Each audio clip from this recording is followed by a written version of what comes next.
this. Part of the thing with the hex patterns, especially with an extended body, that's going to be incredibly important is the type of hair that you're going to use. And here at Tightlines we have a dyed elk rump hair, which is absolutely perfect for the hex. And if you can see, this is kind of a dirty yellow. Most of the yellows that you end up getting are really bright, and if you take a look at the original, they're not nearly that bright. For the wing itself, what I'm going to use is caribou. And I like the caribou because this is a real soft material. It's going to flare nice. And the great thing about a pattern like this is this can be used for both like the dun or the spinner. I don't think they care. But this is a real nice material that's going to flare nice. The long tail fibbits that are going to come off, I'm going to use some of the moose mane right here. And then lastly, I'm going to try to find a hackle, a dry fly hackle that's a little bit longer, so that, you know, and it'll be actually pretty sparse, but just enough to kind of give leg imitation, things like that. Then the last thing is the thread. You're going to want to use a 6/0 or even maybe a 3/0, but I prefer like a uni 6/0 thread for the extended body. I'm going to start out with the Gamakatsu, it's called a split shot drop shot, and this is a size 2.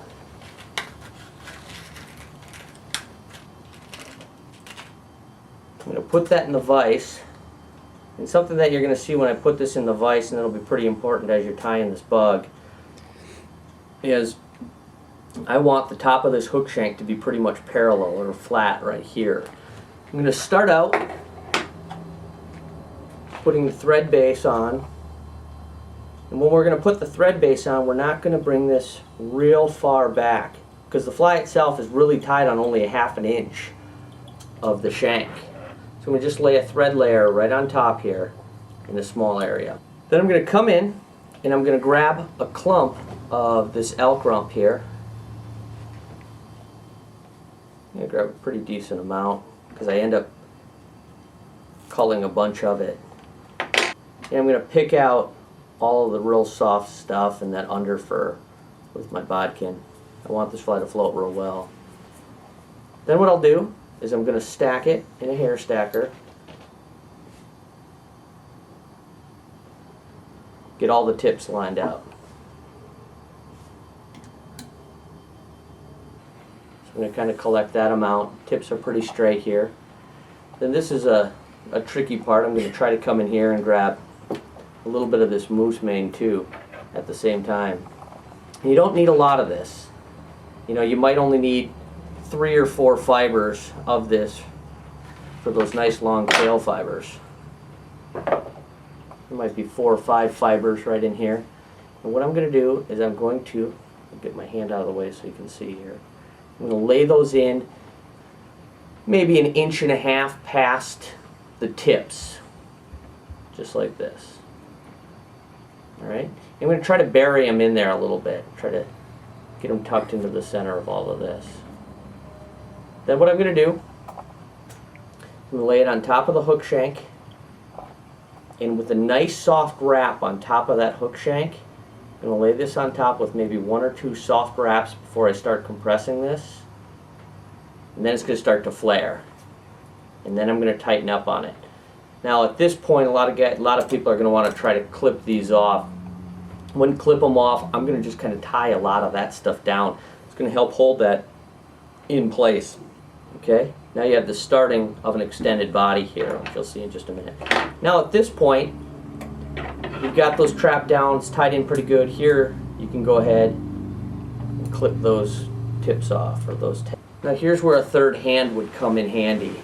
But what I'm going to do here is, in a nice open spiral, I'm going to take my hand and wrap this around in nice even open spirals.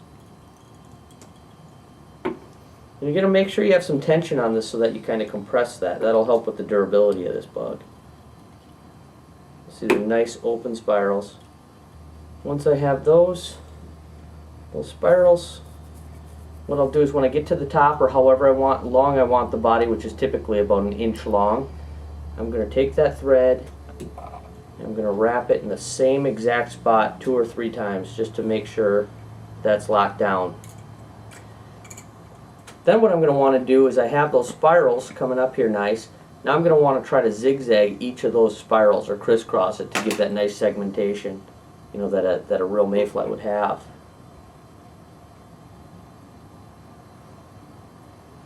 Might take you a couple of them to kind of get the handle on kind of making those crosses, because I'm grabbing the bobbin, wrapping it around, grabbing the bobbin, bringing it around until I get back down to it. And you can see, you know, I didn't even need to use a needle or anything to get that body on it. You get a nice extended body automatically that'll stick out. And then this hook shank is a heavy enough wire it's going to kind of keel weight that bug. Come in here and clip this off, and the rest of it is really pretty simple. I might come in here and some of this stuff that's all shaggy, this doesn't look real natural. So I'll come in here, maybe clip off a little bit of that. And the other thing that I'd do at this time, I would sometimes use like a flex cement, like Dave's Flex Cement or something, and coat this body a little bit, because those threads are pretty vulnerable, one or two fish, and they can bust it, you know, bust that extended body. So you might want to just put a thin layer of that flex cement on it. Now for that wing, we're going to tie it kind of Trude style. That's where the caribou's going to come in. And again, you want to find caribou it's a little bit softer. Go in here, grab a pretty decent sized clump, make a cut. Try to get a little of the guard hairs out. There's a little under fur in that.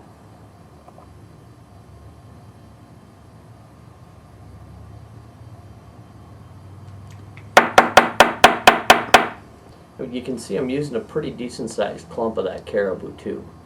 You know, I want this thing to float really well. You don't have to put tons of floating on it, and it'll float, you know, for a long time for you. Okay, I'm going to lay that clump of caribou right on top here, Trude style. Make a soft wrap, and it's going to start to flare. And then make a little tighter wrap here. Alright, now you're going to have a big clump of fuzz right on top here. Come in here, and we just cut that off. Try to get all of those evened up a little bit here. And there you have that wing. Then we're going to look for a bigger than average hackle, which is great because now you get to use up some of those hackles on your necks that you don't normally use. I'm going to take the webby stuff out, and here I don't use a hackle gauge to do any measurement or anything, because this isn't necessarily just adding buoyancy or floatability to the fly, but this is going to add you know, that leg look to it. I'm going to tie that in, and when I tie that in, I'm going to tie that in front of the bundle. Notice how I haven't clipped this bundle down. I don't want this gone. I want this to act as a life preserver to help keep this thing floating. So you don't want to trim that down totally flat. I just leave it right there. Tie it down in front. Cut it off. Alright, now the first wrap of this hackle, the first couple wraps of this hackle I want right behind those clippings. So I might put 2 or 3 wraps right behind those clippings.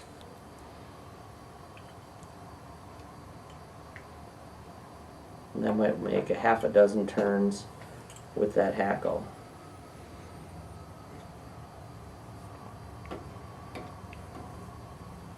And tie it off.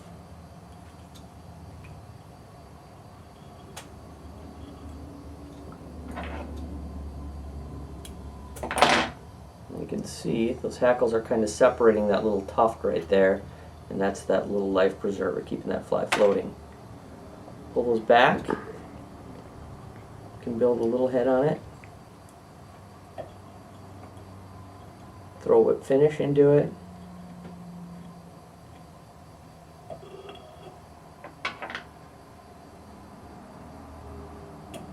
And the fly is pretty much done. This particular hex is really easy to tie. It's actually relatively durable, especially if you flex cement the extended body of it. And it's worked for me in just about every situation. So it's my favorite hex pattern. Get out and fish it.